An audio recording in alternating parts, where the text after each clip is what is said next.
حسن سلوک، اس کو اردو میں احسان نہیں کہہ سکتے، کیونکہ اردو کا احسان فوقیت کی علامت ہے.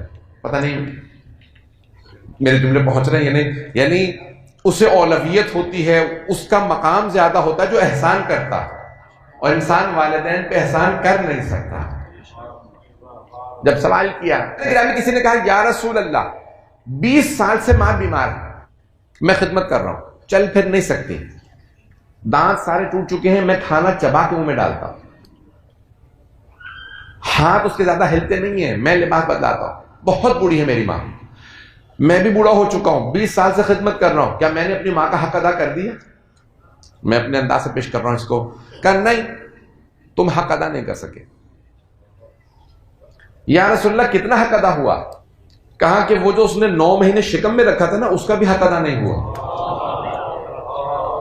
وہ صحابی کہنے لگا یا رسول اللہ کہاں صرف 9 مہینے، 1 سال بھی نہیں ہوتا، اور 20 سال سے میں خدمت کر رہا ہوں، اور میں تو صرف شکم میں تھا، جو وہ کھا رہی تھی مجھے مل رہا تھا، میں تو خود چبا کے منہ میں ڈالتا ہوں، وہ چل پھر نہیں سکتی، وجود بڑا ہے ماں کا، میں تو شکم میں بہت چھوٹا سا بچہ تھا، 9 مہینے کا میں نے کیسے بدلہ نہیں دیا 20 سال کی خدمت میں؟ کہا کیونکہ تمہاری نیتوں میں فرق ہے، تمہاری نیتوں میں فرق ہے. کہا یا رسول اللہ نیتوں میں کیسے فرق ہے؟ کہا وہ تیری حیات ذہن میں رکھتی تھی، تو موت ذہن میں رکھتا ہے.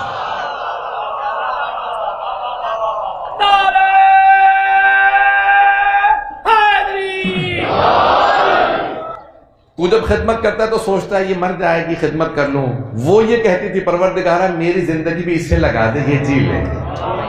کہ نیتوں میں فرق ہے، جب انسان زندگی ذہن میں رکھ کے خدمت کرے تو کچھ اور اجر ہے، اور جب موت ذہن میں رکھ کے خدمت کرے تو اور اجر ہے. نیتوں کا فرق ہے. تو عزیزان گرامی بہت سے نکات ہیں، بہت ایک یعنی کہے کہ چاہنے والے رسول خدا کے صحابی تشریف لائے اور آنے کے بعد کہتے ہیں یا رسول اللہ میں بہت گنہگار ہوں، بہت گنہگار، آپ میرے لیے دعا کر دیجئے کہ میرے گناہ معاف ہو جائیں. اب سارے صحابہ سن رہے ہیں، دیکھ رہے ہیں کہ یہ اپنے گناہوں کی توبہ کروانے آئے ہیں، پیغمبر میرے لیے دعا کر دیں. تو رسول خدا نے کہا ماں باپ زندہ ہیں؟ تمہارے ماں باپ زندہ؟ کہا نہیں یا رسول اللہ ان دونوں کا انتقال ہو گیا. کہا ٹھیک ہے جاؤ میں تمہارے لیے دعا کروں گا، تم طولانی سجدوں سے اور نماز سے کوشش کرو، میں تمہارے لیے دعا کروں گا. جیسے ہی وہ گئے تو فوراً سارے صحابہ یا رسول اللہ وہ آپ سے دعا کروانے آیا ہے کہ گناہ معاف کرا دیجئے، اس کے لیے دعا کر دیجئے گناہ معاف ہو جائے. آپ پوچھ رہے ہیں کہ تیرے ماں باپ زندہ؟ اس کے ماں باپ جتنے بھی عظیم ہو آپ سے تو زیادہ باعظمت نہیں. یا رسول اللہ آپ سے زیادہ تو اس کے ماں باپ باعظمت نہیں ہیں. آپ پوچھ رہے ہیں کہ تیرے ماں باپ زندہ ہیں؟ کہا ہاں میں نے پوچھا. کہا یا رسول اللہ کیوں؟ آپ دعا کرتے کافی نہیں؟ کہ اگر اس کے والدین زندہ ہوتے نا تو میں صرف یہ کہتا جا کے ماں باپ کی خدمت کر، والدین کی خدمت تیرے سارے گناہوں کا کفارہ. کہ اگر ایک بھی زندہ ہوتا تو کہتا جا کے خدمت کرتا رہے. کہ اب نہیں ہے تو میں ہی دعا کروں گا اس کے گناہوں کی بخشش کی. عزیزان گرامی کئی مرتبہ انسان جب والدین کی خدمت کر رہا ہوتا ہے اسے خود احساس نہیں ہوتا، گناہ دھل رہے ہوتے ہیں. گناہوں کا سب سے بڑا کفارہ تو کہا والدین کی خدمت. کہا یا رسول اللہ اگر والدین نہ ہو تو کہا پھر ایک ہی چارہ ہے، مجھ پہ میری آل پہ صلوات پڑھتے رہو.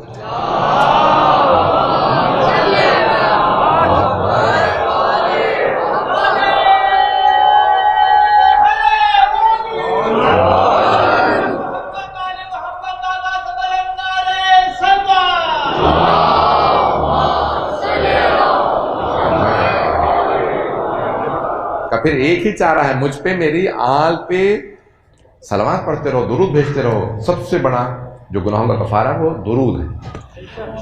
تو عزیزان گرامی والدین کی خدمت البتہ